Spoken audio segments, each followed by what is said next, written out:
35장의 세 번째 강의 후반부에 대한 불이입니다. 자, 악여의 과객지 음악과 만난 음식이 있으면 길손들이 멈춘다. 그냥 봐서는 물론 뜬금없는 얘기죠. 앞에 말씀드렸듯이 군자의 애민치국을 말하고 있습니다.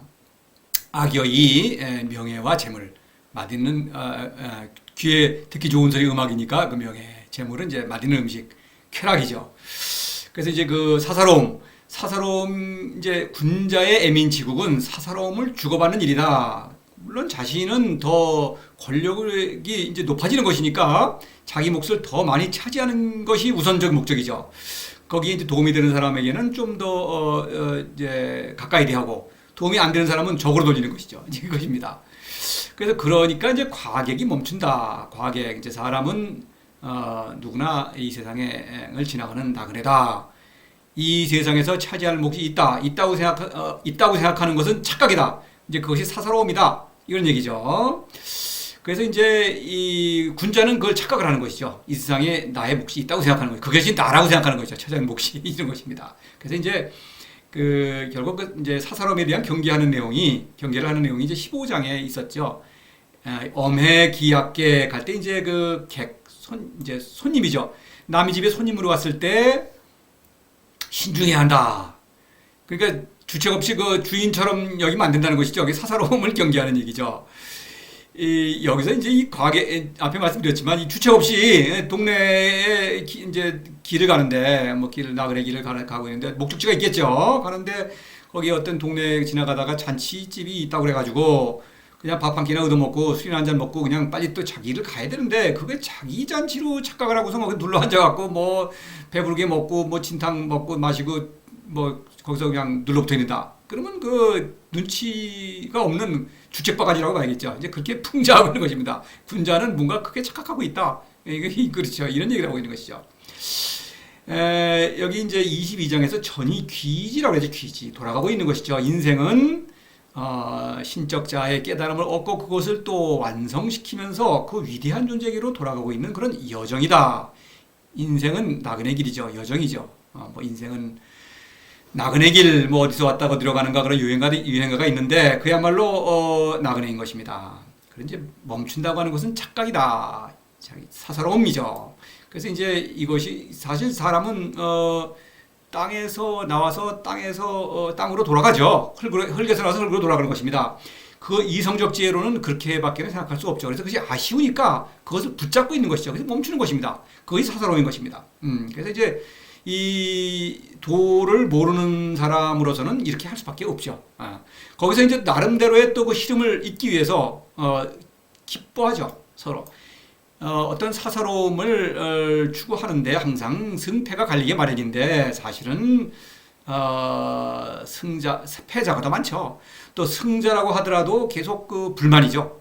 계속 자신의 몫을 확대해야 되고 권력이라는 것도 권력도 등급이 있죠. 또 최고의 권력자라고 하더라도 항상 불안하고 또 자기의 권력을 또 증대시키죠. 그러니까 그런 재미에 즐거워하죠. 즐거워하는데 그것은 헛된 즐거움이요. 또 그 잔치는 끝나죠.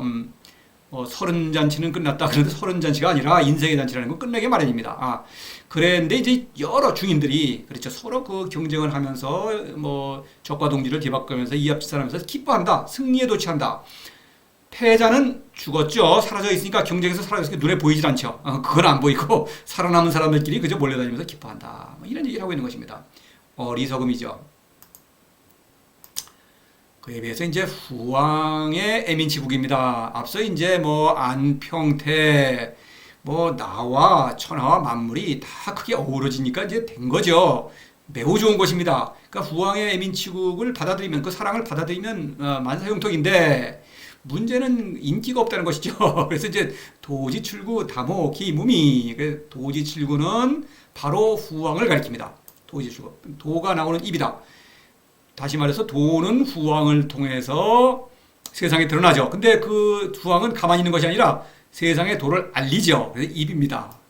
말로 하는 것은 도를 권유하는 것이고, 그렇죠? 자신의 삶으로 도의 본보기를 보여주죠. 그래서 성인을 보면은 후왕을 보면은 도를 본 것이요, 후왕의 목소리를 들으면 도의 목소리를 듣는 것과 마찬가지입니다. 그냥 이 세상에 존재하는 도이니까 그런 얘기입니다. 그러니까 후왕의 사랑을 받아들이면 도의 사랑을 받아들이는 것과 마찬가지예요. 이제 그런 것입니다. 그게 후왕인데 아주 좋은 것이죠. 이것을 좀 보십시다. 유명 만물지모, 유명의 도죠. 이것은 이름 아니죠. 당연히 세상에 드러났다 이런 의미에서. 그래서 만물의 존재 의미를 풍성하게 살리는 그런 존재다. 후왕은 이 세상에 존재하는 도라는 얘기입니다. 도가 이 세상에 있는 것입니다. 후왕을 통해서. 그것을 지금 제가 강조하고 있는 것입니다. 이 이제 앞에 나온 그 예문들을 들어서 2장에서 행불언지교 할 때에도 성인의 후왕의 삶을 통해서 애민치국이라는 행은 애민치국이죠. 삶 자체가 애민치국이니까 그것이 바로 가르침이다. 말로 하는 것이 아니다.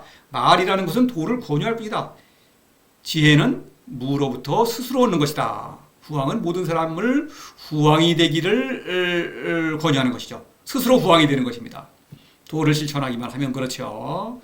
그래서 이제 9장에서 공수신퇴 천지도 할 때에도 이제 신퇴라고 하는 것은 사사로움의 유혹을 이기는 것이죠. 물리치는 것이죠. 그럴 때 이제 그것이 바로 후왕이다. 사사로움에 굴복하지 않는 그것은 하늘에서 내려온 도죠. 그 후왕은 곧 도입니다. 그래서 이제 34장에서 바로 앞에 대도 범해 그럴 때 대도는 바로 그 자체가 후왕이죠. 결론적으로 도지 출구는 후왕을 가리킨다. 그 후왕의 삶 자체가 애민치국이다. 사랑이다. 이런 얘기입니다. 애민치국은 다른 말로 사랑입니다. 예. 그것은 근데 볼품이 없다. 다모기무미. 그래서 담담하다. 뭔가 좀 컬러풀하지 않다는 얘기죠. 담담하다. 그렇죠. 막다. 뭐 이런 얘기입니다. 이 담이라고 하는 것은 여기서 이제 이 신적 자의 깨달음은 무로부터 오는 것이죠. 맑다. 그래서 이제 그 무지무욕을 가리킵니다. 그래서 이 후왕은 모든 사람에게 무지무욕을 권유하죠. 그래서 이제 3장에서 상삼인 무지무욕 바로 그것입니다. 그래서 이제 30장에서 염담 위상 이런 말을 했죠. 염이라고 하는 것은 이제 조용하다, 말이 없다, 불언지교하고 통하는 말이죠. 그렇죠. 실천이다. 담은 그것은 바로 진리는 그 맑은 그 키로부터 그렇죠. 도에서 무로부터 오는 것이다. 막 그것을 얘기하는 것입니다. 그래서 이제 이 담이라고 하는 것은 무로부터 오는 지혜다라고 하는 것을 지시하는 것이죠. 근데 그것은 맛이 없다. 재미가 없다. 한마디로 이런 얘기입니다. 그래서 이제 무미는 그 이유는 동물적 욕구를 초월하는 신적 본성을 발휘하는 일이기 때문에 어떤 감각적 어떤 미각 거기에 근거한 또 선과 악, 이런 거에 대한 어떤 욕구와는 거리가 멀니까 맛이 없는 것입니다. 그렇죠? 그다음에 무사. 또 사사로움도 마찬가지죠. 사사로움을 또 주고받는 그 재미가 없는 것이죠. 무사죠. 부쟁이죠. 다투는 재미, 남과 다투어서 이기는 재미 크죠. 스포츠가 이렇게 그 인기가 있는 게 뭡니까? 그 싸워서 이기는 걸 좋아하는 것입니다. 괜히 그것이 이제 말하자면 이것이 사사로움에 근거하는 것이죠. 사사로움이라는 것은 몫을 다투는 것인데 그것에 성공할 때 기쁘죠. 그래서 남을 이길 때 기쁜 것입니다. 그러니까 스포츠라는 것은 이기는 것 자체를 목적으로 삼는 것이죠. 자기가 뛰지 않아도 남들이 우리 편이 이기기만 해도 좋대요. 기쁘다고. 그렇죠. 자기한테 이익이 아무것도 없는데도 그렇죠. 이제 이런 것입니다. 그래서 이런 맛이 없다. 이런 것입니다. 상대적인 어떤 진리는 재미가 있는데 이거는 자기 스스로 위대해지는 것은 그거는 별로 내키하지 않는다. 이런 얘기입니다. 그러니 모순이죠. 좋은 것은 세상 사람들은 좋은 것은 싫어하고 별로 안 좋은 거 나쁜 것을 좋아한다 이런 얘기입니다. 그래서 이제 시지부적견, 청지부적문, 용지부적기 그래서 세 가지 측면에서 볼 때 후왕은 매력이 없다, 볼품 없다 이런 얘기를 하는 것입니다. 그래서 이제 여기 시지부적부터 보면은 보아도 얼마나 좋다. 그래서 이제 이 후왕은 신적 생명을 누리고 있죠. 정이죠.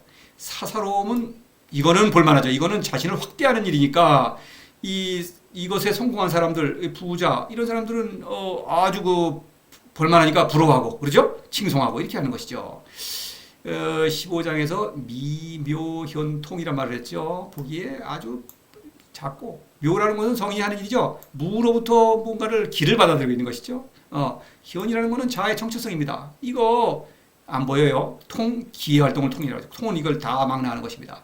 이건 무에서 오는 힘이어서 본인이 이것을 실제로 삶으로 어떤 체험하기 전에는 알 수가 없는 것입니다. 이것은. 그러니까 감각적인 어떤 그런 것의 화려함에 익숙한 사람들에게는 이게 볼만하지 않은 것입니다. 볼품이 없다 이런 얘기입니다. 성인의 풍모는 여느 평범한 보통 사람과 다를 바가 없어서 그렇게 눈에 끌리지 않는다 이런 얘기입니다. 청이라는 것은 이제 성인의 그 가르침을 말하죠. 선명입니다. 이 가르침은 이 지혜는 삶으로 표현되는 것입니다. 행불언지교죠. 이게 애민치국이죠. 행도 불언지교. 그래서 이것은 모든 것을 포용하는 지혜입니다. 그러니까 이제 선인과 불선인, 그 다음에 미와 추선과 모든 만물의 모든 것을 다 포용하는 그런 삶으로 포용하는 지혜다. 그러니까 이것은 별 재미가 없어요. 어떤 학문이라고 하는 어떤 부분적인 지혜에도 눈이 들을 만하다. 무슨 얘기냐?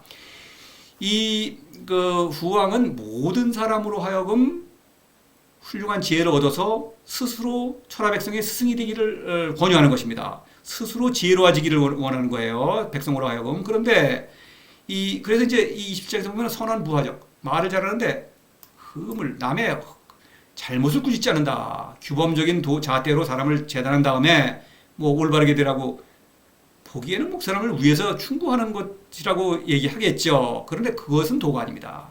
신적 본성을 스스로 무로부터 오는 그런 그 기의 힘으로 자신의 신적 본성을 발견하고 성장시키는 것이죠. 완성하는 것이죠. 그것입니다. 근데 학문은 어떻습니까? 이거 이론과 실천이 분리되어 있죠. 그래서 스승은 규범적 잣대로 가르치죠. 자신은 실천하지 않더라도 제자들에게는 그걸 강요하죠. 그래서 끊임없이 제자의 허물을 꾸짖습니다. 좋은 말로 이게 더 잘 되라고 꾸짖어 주는 것인데 때로는 매도 들고 그렇죠. 근데 그것은 그렇게 되니까 어떻습니까? 스승은 갈수록 권력이 강해집니다. 더 지혜로운 것처럼 보여요. 사실 지혜로운 것이 아닙니다. 제자보다 지혜로운 것이죠. 제자는 상대적으로 계속 꾸짖으니까 자기는 어리석어지는 것이죠. 스승은 계속 지혜로워지고 제자는 계속 어리석어진다. 사실 둘 다 어리석은 것이죠. 그런데 이것을 좋아하는 것입니다. 누군가 나를 꾸짖어주고 자기를 자꾸 간섭을 해줘야 안심이 되는 것이죠. 홀로 스스로 지혜를 얻으라 그런 것은 두려워서 그것은 싫어하는 것입니다. 사람은 홀로 독립하기를 두려워하는 것입니다. 그래서 후왕이 도를 권유하는 그 목소리는 흡족하지 않은 것입니다. 좀 나를 꾸짖어줬으면 좋겠다 이런 얘기입니다. 누군가가 이런 얘기입니다. 또 용지부적기 후왕의 사랑은 기죠. 그래서 무를 권유하는 것입니다. 후왕은 자신을 믿고 스스로 도를 실천하기를 권유하는 것입니다. 그래서 이 무지이위용이죠. 무는 사람은 누구나 신적 본성이 있다. 다시 말해서 누구나 자신 안에 무가 있죠. 그래서 그 무 안으로 들어가서 무의 운동을 일으키는 것입니다. 무는 사실은 자신보다 훨씬 어마어마하게 큰 존재죠. 그럼에도 불구하고 그 무는 또 내 안에 있어요. 이거 수학적으로는 말이 안 되죠. A와 B가 서로 안에 있다? 그렇죠. 무는 성인 안에 있는데 또 성인은 무 안에 있다. 더군다나 성인은 무에 비하면 아주 한약거다른 존재다. 크기를 비교할 수가 없습니다. 말이 안 되죠. 그럼에도 불구하고 그런 일이 일어나고 있는 것입니다. 그것이 이것이죠. 그래서 이제 그런데 이 세상 사람들은 권력자를 부러워하면서 또 질투하는 것, 이것을 좋아합니다. 권력자를 칭송하죠. 이것은 기가 아니라 마음입니다. 마음작용이죠. 마음작용이라는 것은 미와 추, 그에 근거해서 선과 악이 일으키는 마음작용이죠. 늘 미와 선을 추구하죠. 그런 기준으로 권력이라는 것은 그 사람의 마음이 바랄 수 있는 가장 좋은 것입니다. 권력은 물론 가장 다툼이 심한 것이죠. 누구나 권력의 사들에서 위에 오르기를 원하죠. 그래서 그 마음은 사실 모든 사람의 마음은 더 높은 자리에 올라가기를 원하는 것입니다. 그 마음이 쏠려 있어요. 그래서 그 마음을 그 사람들의 마음은 권력자를 칭송하면서 또 아첨하죠. 그러면서 또 부러워하고 질투하며 기회만 닿으면 반역을 하려고 하는 것이죠. 하극상이라는 것입니다. 그거는 뭐 이상한 게 아닙니다. 그거는 그건 본성이죠. 당연히 사사로움에 대한 투쟁인데 기회가 나면 내 몫을 늘리고 권력을 내가 차지하는 게 훨씬 더 이익이죠. 그런 것입니다. 그래서 28장의 요 말을 좀 보면은 지기영 수기욕인데 이게 그렇습니다. 이제 후왕은 도가 주는 영예를 알기 때문에 세상에 욕됨, 그렇죠. 모욕을 받아들이는 것입니다. 세상 사람들은 권력자인 왕에게 영예를 돌리고 후왕은 거들떠보지 않죠. 조롱하죠. 도라는 게 무슨 보이지 않는 도가 어딨냐. 신적 본성 웃기고 있네. 이러는 것이죠. 이 강의를 듣는 여러분들은 어떠십니까? 그래서는 안 됩니다. 그것은 그렇지 않습니다. 그건 사실이 아닙니다. 이런 거예요. 그래서 이 용지부족기 성인의 사랑을 받아들이는 사람은 스스로 도를 실천하면 되는데 이거는 믿기질 않는 것이죠. 그래서 그건 흡족하지 않은 것입니다. 오히려 권력자가 이래라 저래라 시키고 막 동원하고 잡일도 시키고 돈 내라고 뺏고 그런 권력자를 더 존경하고 부러워하고 이러는 것입니다. 추종하는 것입니다. 그게 더 권력자가 자신에게 더 뭔가 원하는 걸 준다고 착각하는 것이죠. 그런 것입니다.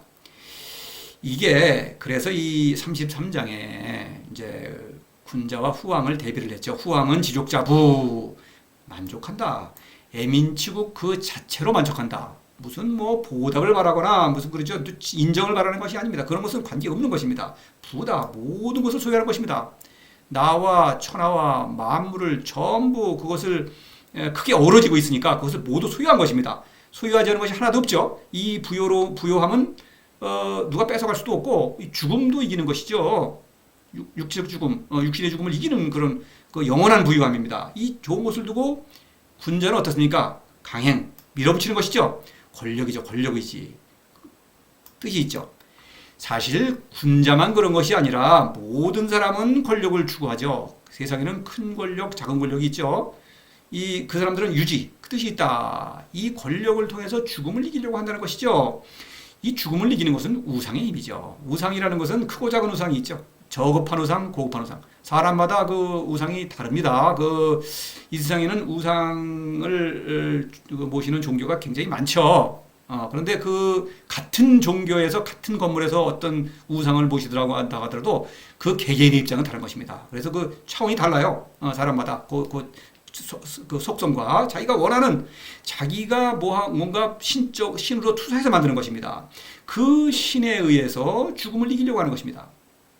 그래서 이것을 또 흡족해 하는 것입니다. 이것은 헛된 것인데도 이것이 더 눈에 보이고 가시적이고 화려하고 이러기 때문에 바로 그것을 믿고 그냥 안심하는 것이죠. 근데 성인이 후왕이 원하는 것은 권유하는 것은 스스로 도를 실천해서 신적 깨달음을 얻고 그 신적 자아의 깨달음을 완성하면서 그것도 위대한 존재로 돌아가는 것입니다. 이것은 실제로 살아있는 생명 운동입니다. 이것은 별로 흡족하지 않은 것입니다. 이것이에요. 그래서 이게 참으로 좋은 것은 별 볼 일 없고 하나도 별 볼 일 없고 영양가도 없고 이건 죽는 길이요 착각이요 어리석은 것은 아주 또 그거는 보기가 좋은 것입니다. 이런 거예요. 이것이 이제 후왕과 어떤 군자 둘 사이에 어떤 걸 보는 역설이라고 봐야겠죠. 후왕은 너무나 좋은데 그거는 인기가 없고 세상 사람들은 사사로움을 추구하기 때문이다. 도를 모르면 그렇게 될 수밖에 없다 이런 얘기입니다. 제가 여기 에리히 프롬이라는 인물이 있어요. 이 사람은 이제 유택의 미국인인데 원래 이게 독일 사람입니다. 2차 대전 때 이제 어떤 그 고난을 받고 좀 어떤 그거에 대한 어떤 분석이랄까 그런 것을 많이 한 그런 사람입니다. 사회 심리학자라고 그러나요? 심리학인데 이제 어떤 집단 심리 이런 것을 주로 이제 왜냐하면 히틀러 그 독일 사람들의 이상하다. 독일 사람들은 보면은 상당히 상식이 있고 교양이 있고 그런 사람들인데 그냥 어떤 광기에 휩싸이는 것이죠. 왜 그럴까? 그런 것을 좀 많이 연구를 했어요. 이 사람이 뭐 여러 책을 썼지만 책 많이 썼습니다. 그러나 이제 유명한 것이 Escape from Freedom, 자유로부터의 도피라는 그런 제목의 책이 있는데 제가 뭐 대학 시절에 그걸 뭐 읽은 기억이 있습니다만은 유명한 얘기죠. 사람은 자유를 두려워한다 이런 얘기죠. 상당히 이 내용과 좀 어느 정도 좀 시사하는 바가 있어요. 그래서 이제 이 사람이 말하는 것이 그 세이도 메조키즘이라는 용어를 써요. 세디즘이라고 하는 것은 가학증이라고 하죠. 강자가 약자를 괴롭힘으로써 성적 쾌감을 느끼는 것입니다. 메조키즘은 반대죠. 약자가 강자한테 괴롭힘을 당함으로써 쾌락을 느끼는, 이건 병증입니다. 이것은. 근데 이 사람은 이거를 같은 단어로 썼어요. 세이도 메조키즘. 이건 무슨 얘기냐면은 사디스트는 그 안에 메조키즘적인 그런 성향을 숨기고 있고, 메조키스트는 그 안에 세디즘적인 어떤 충동을 숨기고 있다는 것이죠. 동전의 양면과 같다는 것이죠. 이것이 이제 이런 거예요. 독일 국민이 히틀러에게 휘둘리는 걸 좋아하는 것입니다. 그 광기 어린 지도자거든요. 근데 맹종을 하는 것입니다. 그러면은 그 자기들이 거기서 어떤 그 강자를, 어떤 강자죠. 히틀러는 강력한 독재자를 추종하면서 자기들이 강해진 느낌이 드는 거예요. 그런데 반대로 어떻습니까? 유대인들. 이 사람들은, 유태인들은 사실 뭐 독일 사람보다 어리석을 리도 없죠. 오히려 그 경제계에 어떤 상당한 그 힘을 가지고 있는 사람들이 많았다고 그럽니다. 그러니까 질투를 하니까 유태인들을 갖다가 아주 깔범으로써 자기가 우쭐해지는 것 같은 느낌을 드는 거죠. 이렇게 한편으로는 독재자에게 냉정하고 한쪽으로는 다른 집단을 그 모욕하고 함으로써 자기가 우월감을 느끼는 것이죠. 이렇게 동시에 갖고 있는 것이죠. 이것을 이기는 것은 에릭 프롬은 이제 소위 그 independent individualism입니다. 이게 개인이죠. 독립적 개인의 어떤 자각을 함으로써 이것을 극복할 수 있다고 말하고 있는데, 이것을 어떻게 얻을 수 있는지에 대해서는 조금 불분명하죠. 좋죠. 이게 있으면은. 사실 근데 이것은 독립적 개인입니다. independent individuals. 이것은 도가 아니면 이룰 수가 없는 것입니다. 이 세이도메조키즘이라고 하는 것은, 이것은 이제 병증, 어떤 심리적 병에 해당하는 병증에 해당하지만, 사실 이것은 사사로움을 추구하는 도를 모르는 사람에게는 이거는 피할 수가 없는 것입니다. 왜냐하면 사사로움은 어떻습니까? 경쟁이죠. 경쟁에는 강자와 약자가 있죠. 승자와 패자가 있는 것입니다. 그러면 누구든지 강자를, 이중감정이 있어요. 강자를 부러워하죠. 그러니까 칭찬합니다. 그러면서 질투를 하죠. 그다음에 때가 되면 강자를 이기고 내가 강자가 되고 싶은 것이죠. 강자가 앞에 아주 강하게 서 있을 때는 아첨을 하지만 때에 따라서는 기회만 닿으면 내가 강자가 되어서 하극상을 일으키는 것이죠. 그래 되면 또 강자의 잔인함을 보입니다. 그때는. 그래서 약자일 때에는 남한테 지배받는 거를 그게 편하고, 그렇죠. 강자일 때는 남을 억누르고 괴롭힘으로써 그 쾌락을 또 느끼는 것입니다. 이것은 사사로움을 추구하는 거짓자를 지니고 있는 사람들의 특징이고, 이 거짓자는 도가 아니면은 도저히 벗어날 수가 없는 것입니다. 그래서 25장에서 이제 독립불개라고 그러죠. 홀로 선다. 홀로 서는 것은 무에서 오는 신적 본성이 아니라면 홀로 설 수가 없는 것입니다. 인디비주얼이라는 게 에릭 프롬이 말하는 그 분석은 틀은 맞지만, independent individuals, 독립적인 개인이라고 하는 것은 도가 아니면 도달할 수가 없다. 바로 이게입니다. 이 얘기예요. 제가 이해하고 싶은 거는 바로 이거, 이제 에릭 프롬이라는 그런 사람의 말을 통해서 어떤 그런 거를 좀 이렇게 이 흐름을 볼 수가 있는 것입니다. 도는 사사로움이라는 것이 헛되다. 이것을 자각하는 사람만이 도를 사랑하는 것이죠. 그것에 매몰되어 있는 사람은 이렇게 누구에게, 그렇죠, 간섭받고, 누가 비교해서, 그렇죠, 누구한테 잔소리 듣고, 누구한테 지배를 받고, 누구한테 휘둘리고, 권력자도 당연히 미숙한 사람이죠. 권력자는 아랫사람이 없으면 무슨 일을 할 수가 없어요. 이게 평소에는 잘 모르는데, 예를 들어서 왕이 왕위를 잃었어요. 쫓겨났어요. 혼자 어디 가면은 이 사람은 어디 가서 뭘 할 수가 없어요. 밥도 못 해먹고 그냥 바보입니다. 이것은. 그렇죠. 가끔 어떤 부자나 이런 사람들이 감옥 가는 얘기가 나오죠. 이 사람들 감옥 가면 어떻습니까? 불안해가지고 어쩔 줄 모르죠. 오히려 그 하층민들은 감옥에 가도 잘 거기서 어떻게 자기의 삶을 견디는데, 이 사람들은 그걸 못 견뎌요. 그래서 맨날 뭔가 황제접견이라고 하나요? 맨날 변호인 불러가고 아침부터 저녁까지 그냥 붙들고 있는 것이죠. 못 견디는 것입니다. 홀로 있기를. 그래서 이 부자는 그 강자, 부자, 강자, 권력자, 너무나 약한 존재입니다. 사실은 그것입니다. 그것을, 그래서 강자든 약자든 사사로움을 추구하는 사람은 다 나약한 사람입니다. 그렇죠. 독립할 수 없다. 이런 얘기입니다. 후왕은 이런 사람을 모두 어떤 후왕이라는 건 모든 것을 다스리는 위대한 존재죠. 후왕으로 끌어올리려고 하는 그런 참다운 애민치국을 실천하는 그런 사람이다. 군자는 말로만 하면 지국이지 사람을 바보로 만드는 것이죠. 서로 의존하면서 그래서 서로 심리적 미숙아로 서로 그냥 그 상태에서 우왕좌왕하는 그런 어리석은 사람이다. 이런 얘기입니다. 자, 이 정도로 하고요. 35장 모두 마치고 36장에서 뵙겠습니다.